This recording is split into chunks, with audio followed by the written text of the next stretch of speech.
Pepe strolling up and showing what he's worth? Yeah, well, speaking about £70-odd million, but for me, when you look at the dilemma they faced in the summer, go and get Zaha or spend the money. I don't understand why you don't go and get someone who has done it in the league, who has shown that he can be a top player in the English Premier League, but you take a gamble on someone else. Yeah. I mean, I hope for Arsenal's sake and Pepe's sake that he does come good, but as I said, well, he's had a right impact tonight, hasn't he, coming on? But I think up until then, if you see a lot of things on social media, you speak to people in the game, it hasn't really happened for him. Huge price tags settling over here, and that's why, again, like Boydie says, if you're spending that amount of money sometimes and you need an instant, they need it to hit the ground running, because not only has he got to move over and settle to this style of football, he's got to settle in every other way off the field. Where Zaha, he is a match winner, he's unbelievable. And I think, is it Arsenal Palace at the weekend? Yep. Oh, wow. Zaha will be proving a point. He is going to be right on it. So that'll be interesting. But pleasing for Pepe. And you could see the way the players celebrated with him. There's a relief that he's... Yeah, they feel for him and it means a lot. And the opener, Gabriel Martinelli, an 18-year-old for Arsenal. Bellerin played, Tierney played, Torreira played. Is there a frustration from the Arsenal fans that trio perhaps didn't play in a game on Monday, which was probably crying out for both your best players and your most combative players against Sheffield United? Yeah, but we don't know how many days have they had training, has it been to, because we know what it's like nowadays with sports scientists, they monitor everything.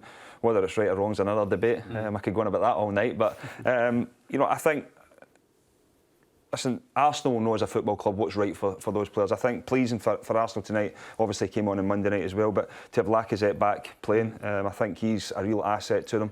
I think he complements Aubameyang so well. So there's definitely positives there for Arsenal, but again, for me, I think there is a softness about them still. And that's something that's not changed. Well, I mean, it's 3 wins out of 3 in the Europa League, and we know Unai Emery has been successful in this. Does he target this? Does he keep quite a sensible eye on where they are in the Premier League? They're currently 5th.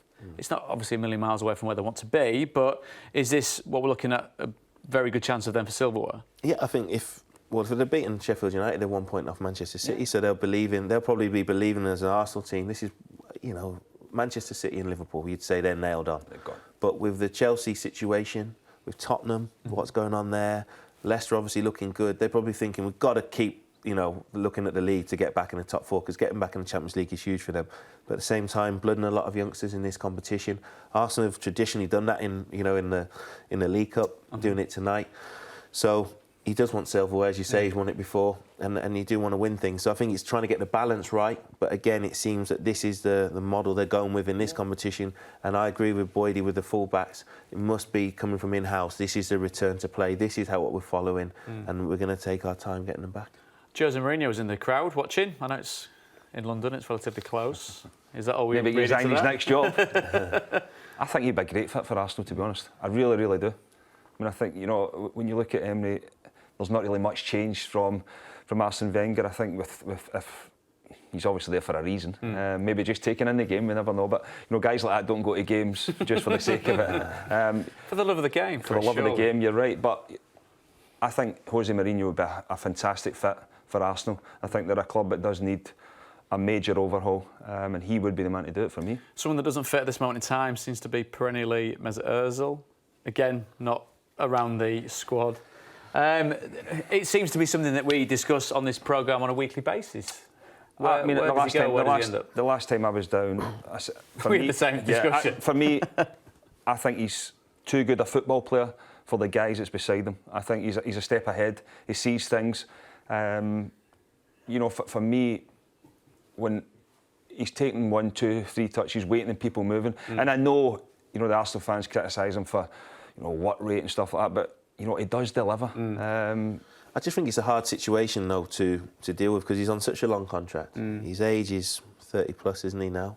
So earning such big money, do they do like Manchester United, where they loan, Sanchez was loaned out, cut your losses, lose some of the wages, because whatever it seems, we obviously don't see again behind the scenes, but he's nowhere near it, is he? He's been involved in a couple of games this season. So I think his only Premier League start's been the Watford game. Yeah, Watford game, and obviously didn't perform. Whatever reason they don't get on, as I say, but then it needs backing. So it's not an easy situation when someone's earning so much and at their age, and who's going to take them. So, But he is a very, very good player. I agree with you, Boyd. He's a fantastic footballer. His CV would say that, but it's just not happening. Fantastic result for Wolves, though, this evening. Strange situation with regard to the crowd, Talk about that all day. They went and performed and came back with a victory. So, a nice night in Europe. Then they look back to the Premier League against Newcastle at the weekend. Is this a squad big enough for you, do you feel, to be able to attack on two fronts? No, not a big enough squad to not attack at the level they really, really want to. So, they've obviously did really well. They showed going into the Manchester City game. Getting that win there. Sorry, got a frog in my throat. Take a sip of water, Matt. Don't worry, mate. There's no rush. That. We've got plenty of time. If you pass out, though, I don't want CPR. So. Pass on to Boyd in a second. I mean, what's realistic with regard to Wolves? I mean, in this competition, in the Europa League, can we see them advancing all the way? I think teams like Wolves, their main aim is obviously to stay in the Premier League as soon as it starts. They had a fantastic season last year. They get the opportunity to go and play in Europe for the first time in a number of years. They don't want to just pass it up. And I think, they've shown that, they've played their teams. The worry for me, and it's only a slight worry, but, they seem to have a settled, okay? They seem to have a settled back three, the way they're playing. Ryan Bennett's hardly featured this year at all. And we speak about the big teams looking at players. You take Willy Boly. For me, I think he's fantastic. Since he arrived from Porto, he's only got 18 months left in his contract. That's a worry. They need to tie him down. Sorry, get my words out here. They need to tie him down because he's a fantastic footballer, threatening both boxes. And you look at a lot of these top Premier League defenders, they're going to be looking at him. So, Wolves, brilliant result tonight. Coming back from behind, Jota getting sent off is a blow. But now they need to keep building on it and showing that when they do well in Europe, they can go and win again in the Premier League. I'll let Matt pause for thought here. But with the Rangers result, it's a slightly different approach, isn't it? Because you look at Wolves, you look at consolidating in the Premier League, then getting a chance to play in Europe. In Rangers' case, it's not affected their league form in particular, would you say? Because that seems to be the argument with regard to English clubs involved in that. You strive for Europe, you get into Europe, you moan about the fact that you're in Europe and you can't cope. It's similar to, you take Rangers and Celtic, it's similar to, your Manchester Cities and your Liverpool. They've got the squad to deal with it when you're playing against the other Scottish teams. They could probably field two teams and they would be fine about it. Rangers, I think, obviously, the way they've went about it, I keep saying, I hope Rangers go through this group, because if they don't, Steven Gerrard he'll look back to that night in Switzerland against Young Boys when, they lost that goal in 91, 92 minutes, and that will annoy him, because if you'd come back home from a point there, you'd been top of the group right now, with 2 home games left. What an opportunity to get into the knockout stages. And again, it would be, Steven Gerrard he's always wanted to strengthen his squad, bring in players, and I think that would, not allow to bring in some more money to allow him to do that. How do you assess the week? Slips up at the weekend. Got back to it tonight on the road. Well, be pleased that the performance tonight. Rangers never got going at the weekend. Right from the kick-off, it was a sloppy ball, and I think from Connor Golston, and they get cut out, and Hearts were on it. But the disappointing thing from a Rangers point of view would be that Hearts have been struggling at home and they weren't able to capitalise on it. The plus point would be, I think the performance of Alfredo Morelos tonight again was fantastic. Stevie Davis, Alan McGregor had a couple of fantastic saves as well. But I think for me, Alfredo Morelos is now maturing into a top player, and there will be a lot of teams. You're not speaking too soon, though, are you? No, I'm telling you. Suddenly, red card of the week. There's going to be a lot of interest in him, and there will be a lot of interest in him in January. Skill-wise, is it undoubted that he could play at a higher level? Yeah, no, there's no doubt he could play at a higher level. So then the next part of that question is, temperament-wise, he's changed this season. He's totally changed this season. He's totally changed this season. How many red cards was it last year? Five red cards. I think he picked up his first booking in the league at the weekend, which is, as a plus point. Then. Yeah, it took his time. But I think, Steven Gerrard or the Rangers staff, implemented that